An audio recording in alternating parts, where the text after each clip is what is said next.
오늘도 클릭해주셔서 감사합니다. 구독과 좋아요 부탁드립니다. 한국형 차세대 전투기 KF-21의 성공적인 첫 비행이 있던 19일 인도네시아로 수출한 국산 T-50I 훈련기가 추락했다는 소식이 전해졌습니다. 인도네시아 언론 등에 따르면 전날 인도네시아 자바섬에서 야간 훈련 중이던 T-50I 골든이글 훈련기가 추락해 조종사 1명이 숨졌는데요. 구체적인 사고 원인은 아직 확인되지 않았습니다. 지난 2014년 한국은 인도네시아 공군에 해당 기체를 16대 판매했는데요. 이 중 한 대는 2015년 12월 에어쇼 훈련 중 추락했고 이번 사고가 두 번째입니다. 군사 전문가들은 인도네시아 공군에는 숙련된 정비공의 수가 극히 부족해 유독 잦은 사고를 초래한다고 지적하였는데요. 2015년 사고는 결국 정비공의 조작 실수로 인한 휴먼 에러, 인재로 드러났죠. 이번에 발생한 사고는 아직 원인이 규명되지 않은 상황이나 그럼에도 인도네시아 네티즌들과 언론들은 판매국인 한국에도 책임을 요구하는 아이러니한 상황입니다. 심지어 이와 별개의 문제인 KF-21 분담금과 T-50 계약금 관련 재협상을 해야 한다는 목소리도 나오고 있는데요. 일각에서는 인니가 최근 추가 도입한 T-50의 계약금도 지급하지 않고 있어 논란이 되고 있는 가운데 이 사고를 빌미로 조금이라도 더 가격을 낮추고 싶어하는 것 같다고 하였습니다. 인도네시아는 카이와 작년 7월 2,745억 규모의 전술훈련기 6대와 그 운영을 위한 후속 지원 패키지 계약을 맺었는데요. 카이가 공개한 공시자료에 따르면 계약 체결 5개월 뒤인 12월 16일에 모든 계약금을 지불하기로 하였으나 당시 인니는 자금 사정이 어렵다는 이유로 3개월 연기를 요청했습니다. 그러나 3월이 되자 다시 인니는 아직도 돈이 없다며 생떼를 쓰면서 또 2개월 뒤인 5월 31일로 한 차례 더 연기했는데요. 5월에는 확실히 받을 수 있으려나 싶었지만 인니는 또 한 번 돈을 줄 수 없다며 사업 착수 일정을 변경해달라고 요청했고 이에 2022년 9월 30일로 연기가 된 상태입니다. 이마저도 못 내는 지경인데 1조 원에 가까운 KF-21의 밀린 분담금은 낼 수 있을지 의문이네요. 이뿐만 아니라 무려 3년 전에 대우조선해양과 맺은 1,400톤급 잠수함 세척 계약금도 납입하지 않으면서 프랑스의 스크로펜 잠수함은 끌어들여 간을 보고 있는데요. 이쯤 되면 차라리 연기보다 파기가 더 좋지 않나 싶습니다. 진짜 피곤하게 만드네요. 사실 카이와 국방부 역시 인도네시아에 대한 국내 여론이 좋지 못한 것을 충분히 감지하고 있으며 이에 걱정도 많은 눈치입니다. 카이의 한 관계자는 매일 구슬땀을 흘려 열심히 개발하고 있는 상황에 인도네시아와 분담금 이슈로 인해 국민들의 반감이 커져 개인적으로 속이 많이 상한다라고 하였죠. 그렇다고 해서 한국이 먼저 인니와의 계약을 파기하는 것은 그나마 받은 일부 분담금을 도로 되돌려줘야 하기에 파기를 하더라도 인니 측에서 먼저 해야 법적 문제와 계약 손해가 없습니다. 그러나 역시 이대로 마냥 손 놓고 있을 수도 없는 상황인데요. 이에 한국은 투트랙 전략으로 한편으론 인니와 협상을 계속 추진하면서 다른 한편으론 최악의 상황을 대비해 제3국과의 협상도 이어가고 있습니다. 이런 상황 가운데 최근 인니를 깜짝 놀라게 할 예상치 못한 사건이 하나 있었는데요. 지난 19일 영국을 방문 중인 신범철 국방부 차관과 제러미 퀸 영국 국방부 획득 차관이 판버리 에어쇼 현장에서 양자회담을 열었는데 그 자리에서 영국 퀸 차관은 KF-21 사업을 콕 집어 거론하면서 이전보다 다양한 분야에서 보다 긴밀히 협력해 나갈 것을 먼저 제안한 것입니다. 물론 그동안 영국과 한국은 1조 원 규모의 AS 자주포 대치 사업으로 K9 수출 관련 협상을 진행 중에 있었으며 또 군수지원함도 수출하면서 다양한 방산 협력을 맺어오긴 했습니다.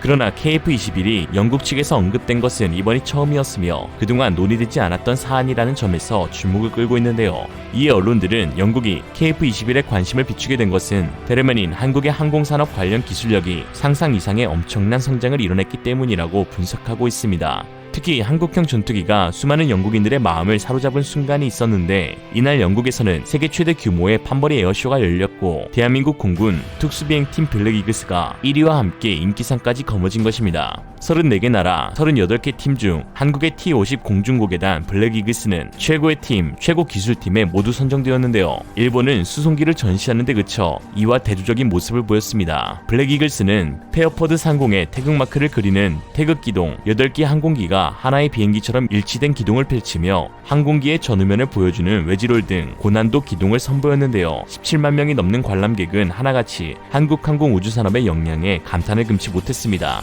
이런 상황 가운데 최근 영국이 KF-21 도입에 관심을 갖게 된 결정적 계기도 있었습니다. 최근 영국군이 F-35B 구매 계획을 축소하고 미들급 전투기 구입 방안을 추진 중인 것으로 드러나는데요. F-35 프로그램 초기부터 파트너로 참가해 138대 구매 계획을 밝혔던 영국은 미국을 제외하면 세계 최대 F-35B 구매국이 될 예정이었습니다. 그러나 영국 군사 매체 네이비 루가웃의 4월 27일 기사에 따르면 영국은 F-35B 구매 수량을 대폭 줄여 74기로 확정지었다고 하였는데요. 리처드 나이튼 공군 참모총장은 의회 국방선출위원회 회의에서 영국은 6세대 전투기인 BAE 시스템즈의 템페스트 개발을 위한 자금 배정으로 인해 2030년대에 F-35 추가 구매를 위한 여유 자금이 없을 것으로 보인다고 하였습니다. 그러면서 템페스트와 조합을 맞출 미들급 전투기를 도입할 예정이라고 하였죠. 영국 공군은 하이, 미들, 로우 믹스로 전술기 운용 방침을 세우고 있습니다. 이에 4.5세대 미들급에서 단연 독보적인 성능을 지닌 KF-21이 후보군에 오른 것이죠. 실제로 KF-21은 개발 초기부터 하이, 미들, 로우 믹스 전력을 구사하는 국가들의 선택지가 될 것으로 예상된 바 있었는데요. 한정된 예산 속에서 모든 전투기를 고성능 고가 사양으로 세팅하는 것은 상당히 비효율적이고 막대한 유지보수 비용을 초래하기에 성능은 조금 낮지만 가격은 훨씬 저렴하게 맞출 수 있는 경제성 있는 무기들로 균형을 맞추는 국가들이 늘고 있습니다. 또한 영국 군 내부에서는 F-35B의 비효율성에 대한 문제제기도 꾸준히 나오고 있는 상황인데요. 영국이 운용하고 있는 F-35B는 수직 이착륙 기능을 넣기 위해 통상형인 F-35A나 F-35C에 비해 너무도 많은 것을 희생한 버전입니다. 엔진도 더 크고 복잡하며 비싼 모델이 들어가는데 이 엔진으로 인해 내부 무장창이 좁아져 소형 폭탄밖에 탑재하지 못하는 단점이 있죠. 전투행동 반경도 AC형의 75% 수준에 불과하며 중력 가속도 한계치도 낮아 공중 기동성이 상대적으로 떨어집니다. 무엇보다 명색의 전투기임에도 내장 기관포 하나를 싣지 못하고 있죠. 거기다 가격과 유지비는 버전 중 가장 비싼데요. 군 당국이 추산한 F-35B 전투기 가격은 2,350억가량이지만 해외 계약 사례를 찾아보면 후속 지원 등을 합쳐 대당 3천억 원 정도로 생각해야 하고 이 금액은 얼마든지 더 오를 여지가 있습니다. 더 텔레그래프의 기사에 따르면 영국 고위 국방상 관계자들은 수직 착륙 방식의 군사적 가치에 대해 의문을 제기하고 있고 이들은 재래식 이착륙 전투기가 항속거리도 더 길고 더 많은 무장을 실을 수 있기 때문에 더 유용하다고 생각한다라고 전했습니다. 이에 영국은 F-35B를 도입하지 않기로 하면서 6세대 템페스트와 함께 운용될 미들급 KF-21을 구매할 수도 있는 상황인 것이죠. 이렇게 말씀드리면 아니 영국엔 유로파이터 타이푼이 있는데 왜 KF-21을 구매하겠냐 하실 수 있지만 타이푼 전투기는 높은 유지비와 더딘 개량 일정으로 인해 개발에 참가한 4개국들조차 이미 인수한 기체들이건 아직 인수하지 않은 기체들이건 상관없이 어떻게든 다른 국가에 떠넘기려고 발버둥치고 있는 상황입니다. 2020년대에 세계 각지에서 중수형급 세미스텔스 기종을 개발 완료하는 기종은 KF-21 뿐인데 KF-21은 애당초부터 5세대기를 목표로 개발한 기체로 내부 무장창을 위한 예비 공간 설계도 이미 확보한 상황입니다. 한국과 영국은 전통적인 우방국으로 긴밀한 방산 협력을 이어가고 있는데요. 특히 2016년에서 2020년 우리나라의 무기 수출 상대국 1위는 놀랍게도 14%를 차지한 바로 영국이었습니다. 그 뒤를 이어 필리핀, 태국 등의 순위였죠. 또한 영국과 한국의 방산 협력은 서로에게 윈윈이 되는 구조라는 점에서 앞으로가 더 기대됩니다. 화력 강국인 한국의 특출난 화포 체계와 또한 높은 가격 경쟁력을 보유한 경공격기, 전투기 등을 영국에 제한할 수 있다며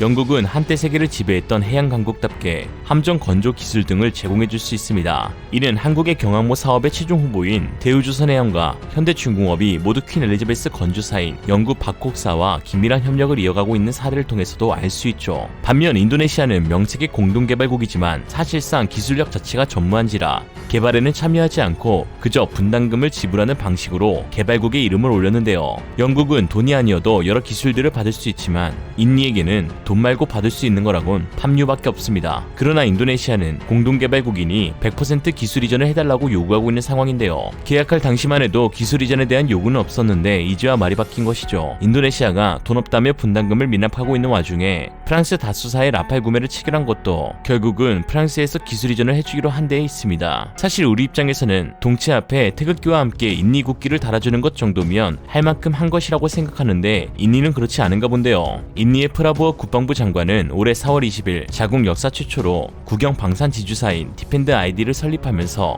핵심 국방기술 분야 부품 제조에 있어 국산화율을 50%까지 끌어올리겠다고 밝혔습니다. 이토록 국산화하길 원하는 인니 스스로 전투기 개발하게 이 지금만 놔주자. 사실 한국이 실수한 부분도 있습니다. 인니와 같은 기술 후진국과 사업을 할 때에는 공동개발 타이틀을 걸어주면 안 되었던 것이죠. 그러나 지금이라도 알게 되었으니 다행인데 한국이 인니를 대체할 50대 구매국만 찾게 되면 끝나는 문제입니다. 군사 전문 매체 제인스에 따르면 영국은 2025년에 유로파이터 트렌치 1 기체들을 전량 조기 퇴역시키는 방향으로 선회했다고 하였는데요. 공교롭게도 조기 퇴역할 트렌치 1 기체들의 수는 53대입니다. 시기와 수량 등 대체 전투기로 KF-21이 딱 좋아. 블록 1단계에서 초기에 많이 투자된 개발비를 회수하기 위해 인도네시아의 분담금이 중요했던 것뿐이지 사실 블록 2와 블록 3에서도 한국은 꾸준히 추가 도입을 예정하고 있어 사업 자체에서는 인니의 계약 파기가 사업의 실패로 이어지진 않습니다. 한국 도입 대수로도 충분히 개발비를 충족하고도 남죠. 공군 초대 KF-X 사업 지원팀장을 맡았던 김부연 예비역 공군준장은 반드시 추가 도입이 될 것이고 대한민국 공군에서 운용될 KF-21의 수량은 500대 정도 될 것으로 보인다고 하였습니다. 잘가 인니, 결국 인니의 목리는 명분도 잃고 돈도 잃으면서 허무하게 끝날 것으로 보입니다. 한편 리얼리즘이 단독으로 입수한 카이의 한 관계자의 충격 발언이 화제가 되고 있는데요. 그는 인니와 사업을 중단할 결정적인 이유를 공개했습니다. 보시죠. 에이, 나도 퇴근할래. 가이강 기자는 인니와 그만하고 싶다. 왜? 피곤하니까. 이상으로 리얼리즘이었습니다. 여러분의 생각은 어떠신가요? 현명하고 지혜로운 여러분의 의견을 지금 댓글에 남겨주세요. 감사합니다.